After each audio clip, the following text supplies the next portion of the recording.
మా అమ్మ ఒక రాత్రి దేవాంశతో భోజనం చేయాల్సిందే మేము అందరూ అనుకున్నాం. ఎందుకంటే అవ్వ తాత దగ్గర నుంచి చాలా నేర్చుకుంటారు పిల్లలు. నేను చూసా కదా, మా ఆవిడ చాలా నేర్చుకుంటాను, నేను గమనిస్తున్నాను. అది చాలా అవసరం. ఎందుకంటే ఇప్పుడు ఏమైందంటే కుటుంబాలు కూడా చిన్నగా అయిపోతుంది. మేము ఇంకా ఉమ్మడి కుటుంబం, అంటే అందరం కలిసి ఒకే ఇంట్లో ఉండే కుటుంబం. బట్ చూస్తున్నా కదా, మిగతా దగ్గర చూస్తే చిన్న చిన్న కుటుంబాలు అవుతున్నాయి. దాంతో ఏంటంటే వాళ్ళు పడిన కష్టాలు ఈ పిల్లలకు తెలియదు, మనకి విలువలు ఏంటి, మనం నేర్చుకుంది ఏంటి వాళ్ళకి చెప్పుకోలేకపోతున్నాం. అది కనపడుతుంది, అది చెప్పాలి, అది బాధ్యత ఉంది. బట్ మీరు అన్నట్టు అనుకున్నంత తేలిక కాదు. ఎందుకంటే అది టైం పెట్టాలి. ఇప్పుడు నేను కూడా ఉన్నా, ఇప్పుడు సండే ఉంటే మా ఆవిడతో ఉంటా, ఎంతనా చేతి ఇట్లా అంటే ఫోన్ కావాలి, అందుకే ఫోన్ పక్కన పెట్టేస్తాను. ప్రైవేట్ స్కూల్, ప్రైవేట్ కదా సార్, ప్రైవేట్ కాలేజీలో కూడా తనకు అలా వెళ్ళేవాళ్ళము. సండేస్ సెలవులు అడిగితే ఎవరు సార్, మాకు డైలీ వెళ్తేనే. ఏదన్నా వన్ డే మాకు సెలవు ఇచ్చారంటే ఇల్లు స్కూల్కి వెళ్ళిపోతాను. మాకు ఆ రోజు ఇంట్లో పని అంతా ఆ రోజు గుర్తొచ్చేది, ఇల్లు చదువుకోవడం, క్లీనింగ్ మొత్తం.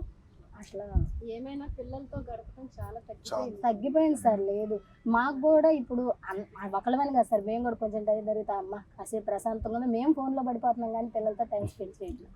ఇన్స్టాగ్రామా చెప్పండి, ఇన్స్టాగ్రామా యూట్యూబా? రెండు యూట్యూబ్, ఫేస్బుక్, వంటలని యూట్యూబ్ లో చూస్తారా? గూగులా? ఇప్పుడు ఏ వాడుతున్నారా? ఇంకా స్టార్ట్ చేయలేదా? ఎవరన్నా వాడుతున్నారా ఏ ఇక్కడ? పిల్లలు వాడతారా? దేనికి వాడతారు? కార్టూన్స్ కోసం లేదా ఏదన్నా బొమ్మలు క్రియేట్, వీడియోలు వాళ్ళే క్రియేట్ చేస్తారు సార్. ఇన్స్టాగ్రామ్ స్టేటస్ లో పెట్టేవి వాళ్ళ పిల్లలు క్రియేట్ చేస్తారు. ఏ వాడుకొని వాళ్ళే చేస్తారు. మన మీద వాళ్ళు స్పీడ్ గా ఉన్నారు సార్. కరెక్ట్ అంటే ఇవ్వట్లేదు సార్ మొబైల్. ఏదన్నా ఒక హాఫ్ అన్ అవర్ ఉంటే అంటే కంపల్సరీ మొబైల్ కొన్ని సందర్భాల్లో తప్పదు, కానీ మన పర్యవేక్షణలో చూడాలి. ఎందుకంటే పిల్లలు ఏం చూస్తున్నారో కూడా చాలా ఇంపార్టెంట్. ఏ వయసుకి ఏది చూడాలో అంతే చూడాలి, కానీ చిన్న వయసు అన్నిటికీ ఎక్స్పోజ్ అవుతాం కూడా కరెక్ట్. చాలా చాలా కీలకం.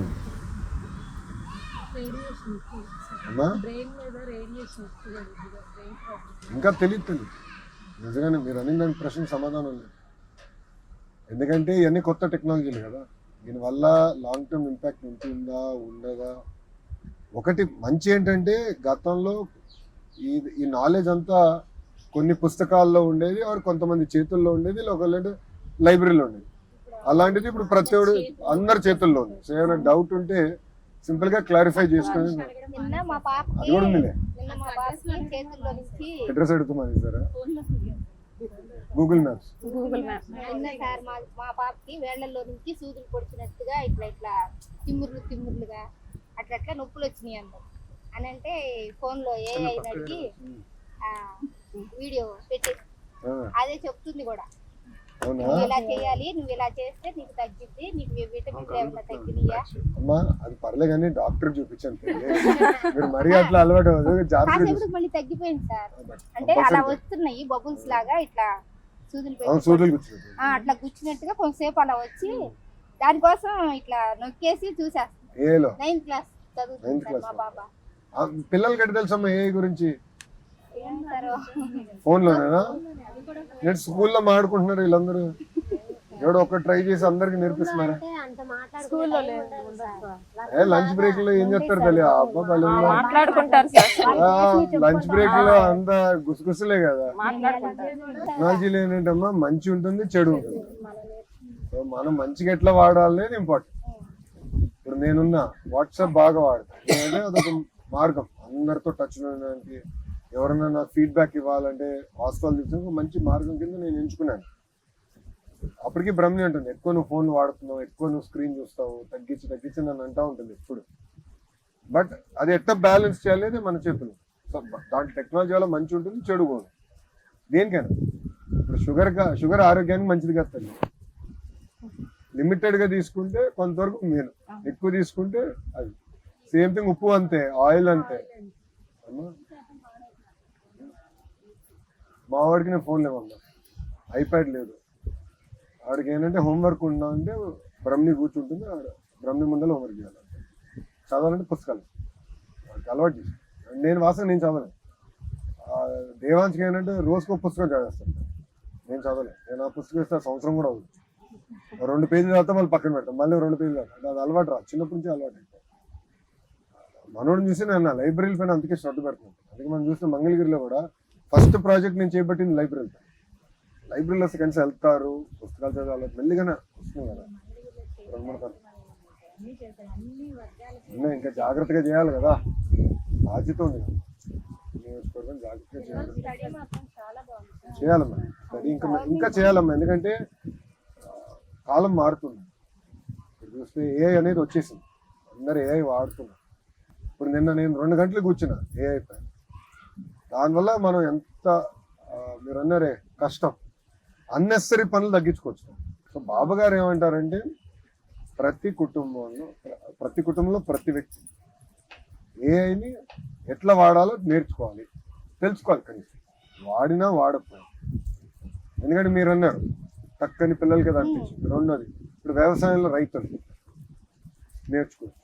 ఇప్పుడు మీరు సపోజ్ ఇంట్లో టైలరింగ్ చేస్తున్నారు, ఏ ప్రోడక్ట్, ఏ ధర, ఎక్కడ, ఎలా, అదంతా మీకు ఏఐలో తెలుసుకోవాలి. సో ఇప్పుడు మీరు ఏమన్నా యాన్ ఇస్తున్నాడు, బట్ట ఇస్తున్నాడు, పలాని ధర అంటున్నాడు, బయట ఏ ధరకు ఉంది, ఎక్కడ ఉంది, ఏ మార్కెట్లో కొనొచ్చు. సో అట్లా నేర్చుకునేదానికి మంచి అవకాశం వస్తుంది. డయాగ్రామ్ వేసిస్తారు మా పాప, బాగా వేసిద్ది. ఏని అడిగిద్ది, నేను ఈ పిక్చర్ వేయాలి, నాకు సింపుల్ వేలో ఏదన్నా చూపించమని అడిగిద్ది. అడిగితే అది సింపుల్ వేలో చూపిస్తుంది. సో అట్లా మంచిగా కూడా, కానీ మీరు అన్నట్టు 2 సైడ్లు ఉంటాయి. 2 సైడ్లు జాగ్రత్తగా చేయాలి. మన బట్టి ఉంటారమ్మా. నేను బలంగా నమ్మేది పిల్లలు వాళ్ళు మొదటిగా నేర్చుకునేది వాళ్ళ ఇంట్లో. మన ఇంట్లో పరిస్థితి ఎలా ఉంటుందో వాళ్ళు చూసి అది వాళ్ళు నేర్చుకుంటారు. పిల్లలకి మొదటి గురువు తల్లే కదా సార్. అంతే కదమ్మా, తల్లే కదమ్మా. మొదటి గురువు తల్లి దగ్గరే ఏదైనా నేర్చుకుని బయటకు వెళ్ళేది. మా అమ్మ ఇప్పుడు కూడా అంటుంది, నువ్వు ఎంత నీ వయసు ఎంత పెరిగినా, నువ్వు రాజకీయంగా ఎంత ఎదిగినా, నువ్వు నాకు కొడుకువే. సో నేను తిట్టే హక్కు నాకు తల్లి ప్రేమే కదా. ఏదైనా చెడైనా మంచి అయినా మన దగ్గరే నేర్చుకుని వెళ్తారు వాళ్ళు. అమ్మ చాగంటి కోటేశ్వర గారు మంచి మాట అన్నారు. ఒక్క ప్రవర్తన నేను లైవ్ లో చూసాను. నేను వెళ్ళి కూర్చుని విన్నానమ్మా. మిగతాన్ని నేను యూట్యూబ్ లో అక్కడ చూశాను.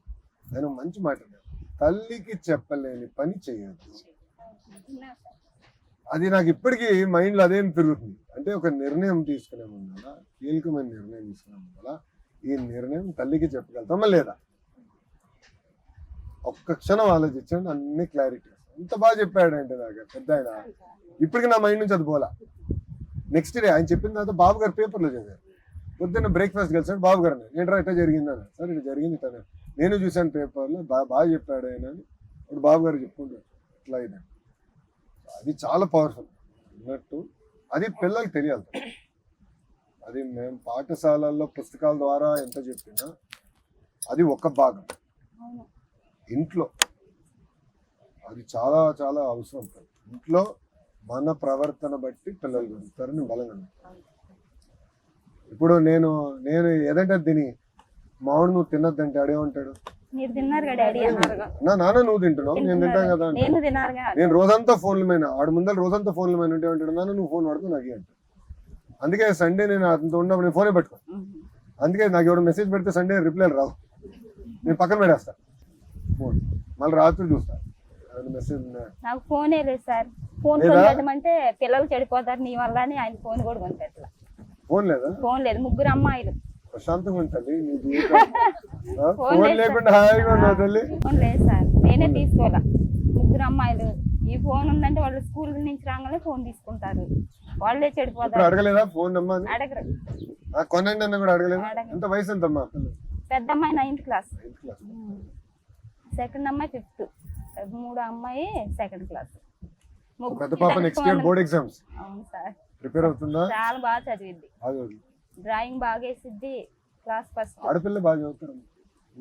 ఆడపిల్ల ఇనిద్ది సార్ మాట, తల్లిదండ్రులు మాట విని మా అమ్మ మా నాన్న ఇంత కష్టపడుతున్నారని వాళ్ళు కూడా మన కోసం ఏదో చెయ్యాలని వాళ్ళ మనసులో ఉండింది.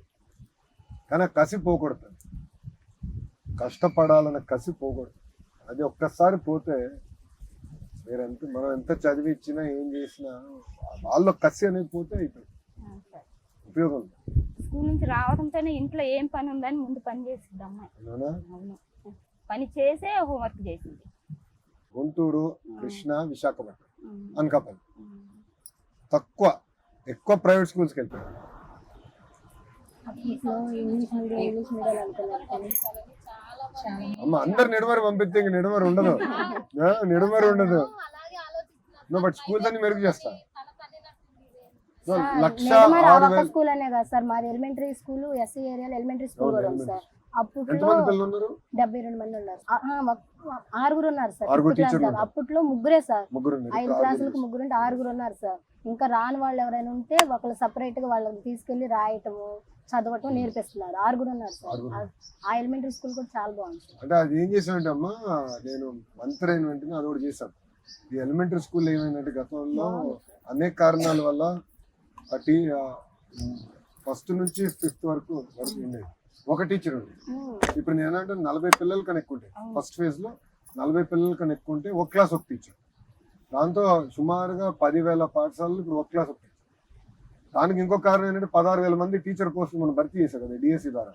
దాంట్లో చాలా మంది వచ్చారు, వాళ్ళందరూ ఇప్పుడు దీనికి వెళ్తారు. మళ్ళీ ఇయర్ ఇంకొక 3,000 టీచర్ పోస్ట్. బంగ్లా దగ్గర సార్ మా అమ్మాయి చదివేది కోడిగుడ్లు బంగ్లా దగ్గర. మేము టిట్కో నుంచి పిల్లలు వస్తారు సార్. గవర్నమెంట్ స్కూల్ బాగుంది సార్. ఎంత చాలా ఇంపార్టెంట్ సంవత్సరం తల్లి, చాలా కీలకమైన సంవత్సరం 10th. అమ్మా ఇంకోటి అదే అన్న, ఈరోజు వచ్చారు పిల్లలు. వీళ్ళు ఏంటంటే ప్రభుత్వ పాఠశాలలో చదివి ఐఐటి మెడ్రాస్కి ఒకరు, ఐఐటి ఇంకొక ఐఐటికి ఒకరు ఐఐఎస్సికి వెళ్ళారు. సో వాళ్ళ ముగ్గురిని ఈరోజు వచ్చారు. అందుకే లేట్ అయింది. వాళ్ళతో మాట్లాడుతున్నా పిల్లలతో. ప్రభుత్వ పాఠశాల చదివిన వాళ్ళని అడిగా, మీ సలహా ఏంటో నాకు మంత్రిగా ఏంటి మీకు సలహా ఏమి ఇస్తారంటే వాళ్ళకి మాట అన్న, మీరు 9th 10th రుద్దుతున్నారు. ఇదేదో ఫస్ట్ నుంచి సిస్టమేటిక్ గా చేస్తే రుద్దుడు ఉండదు కదన్నా. మీరు ఇల్లు ఒక్కొక్క ఇటుకేసి కడతారు కదన్నా, మీరు ఒకేసారి 9వ ఫ్లోర్ కట్టరు కదా. మీరు మళ్ళీ పిల్లలకి ఎందుకంత ఇబ్బంది పెడుతున్నారు నువ్వు మాట.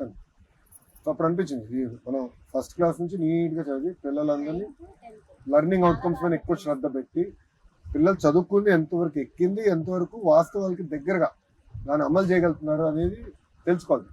2 లక్షల మంది నాకు టీచర్లు, 43,000 పాఠశాలలు. అది ఇంటేనే నాకు ఇప్పటికీ భయం వేస్తుంది.